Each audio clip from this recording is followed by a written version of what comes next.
All right, well, the project today is changing the oil on this 3-point tiller. Apparently these are, this is a King Cutter too, but I guess a lot of these different manufacturers are about the same. The top gearbox is pretty simple on this one. It's got a plug with a vent. You know, air is meant to move through that as a vent. You know, as the thing's heating up, it gives the air a place to expand and contract or whatever. So that's the top plug. The drain is down here. A little square-headed plug. You can't hardly see it. There it is down there. That's a drain. So you these things are real tippy. So be careful when you're messing with this thing. I kind of rolled it forward a little bit, pulled the drain out, and all the oil runs down the front. I put my pan down here and caught it, so it does make a mess. But when I did that, what I didn't realize was that this side was going to be a giant pain in the ass. So I should have drained that and left it dry for a little bit. This side here, okay, so that's the gear case up there, which is independent of this chain drive or gear. I don't know, I guess that's gear drive on this one. Anyhow, this case and that case are independent. So this one here has got the same fill plug on top with a vent, but it has no drain.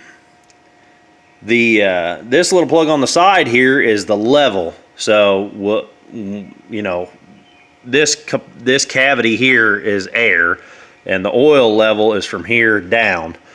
So what you have to do to drain this case to change the oil is pull all the bolts off of this plate, which then you're going to need a gasket after you do that. So you basically just pop that plate off, let all the oil run out, I guess, and then you're going to have to deal with, you know, now you've broken that seal, so you're going to have to make sure you get a good seal again. And you know, everything's dirty and nasty. It's a tiller, you know, it's going to be a pain in the ass to clean it up and everything. What I'm going to do is I'm going to pick it up with a front end loader on the tractor and flip the whole thing over, and we're going to drain it out this. So like I said, I already made the mistake of changing this, and now what's going to happen is all the oil that I put in there is going to run out of this drain, or out of that vent. So I'm going to take just a latex glove or plastic glove, whatever you got laying around, something to seal that up, and I'm going to put a rubber band on that, and hopefully that'll keep, you know, the biggest part of the oil from running out. I think the best way to flip this thing over is going to be to wrap a strap around the shaft with the tines, and then very gently pick the thing up and let it flip upside down. So I'm going to do that, and if you're wondering about that PTO shaft, you say, oh boy, that looks funny. Well, the other half of it is laying there. They come apart. So I'm going to flip this thing upside down, and I'll catch you guys up here in a bit. All right, well, there you see it. I got the chain off-centered just a little bit so that, you know, that it hangs lower on the one side, and it's just hanging there free by that one chain. Moved, of course, you can see we moved outside, just because, you know, I got the bucket raised up so high, and I didn't know how this thing was gonna flip over and roll around and maybe beat something up in there. So this is probably best done outside. I'll tell you, it's really stupid that they don't put a drain on these things, but they don't, and I'm sure it's just a cost savings deal, you know. I was looking at some other videos on YouTube trying to figure out where the hell's supposed to, you know, how you supposed to drain this.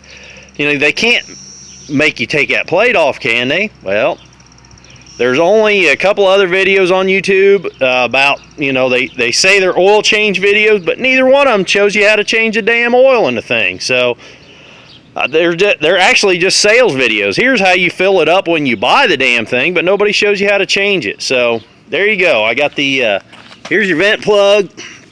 You know, it's a brass plug with a little steel vent on it. I'm gonna make sure before I put it back together, I'm gonna make sure that's venting properly. But you know, I just pop that vent out, and that's where it's draining from. So another good thing about having this thing like this is you get really easy access to clean up and inspect everything down here. But this would be a real good time also to get all the weeds and wire, you know, every now and again you hit a piece of fence wire or whatever like that. I already cleaned up this side, and sure enough there was a piece of wire wrapped around there, so I'm sure there's a seal. Well, I would hope there's seals. Yeah, there'd have to be a seal on that end. This side here is just a grease fitting, so that's as simple as, I think one video I watched, they talked about when you get the thing brand new, 20 pumps of grease, and then every time you use it after that, 5 pumps of grease. So that's all that is. So grease it up a little bit. I'm gonna clean this up. When that quits draining down there, I'm gonna let it drip for a while, because there's a good chance that this won't be done for probably longer than it should. And so I'm gonna make sure I get all that drained out good.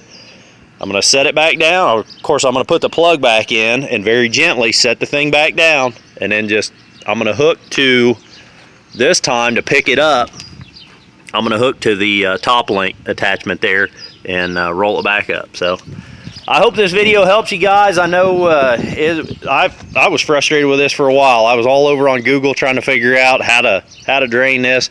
YouTube was absolutely no help. So hopefully this video helps you. If I did, click that like button. If you want to see more videos of me messing around with this kind of stuff, click that subscribe button. And until the next video, guys, keep on tinkering.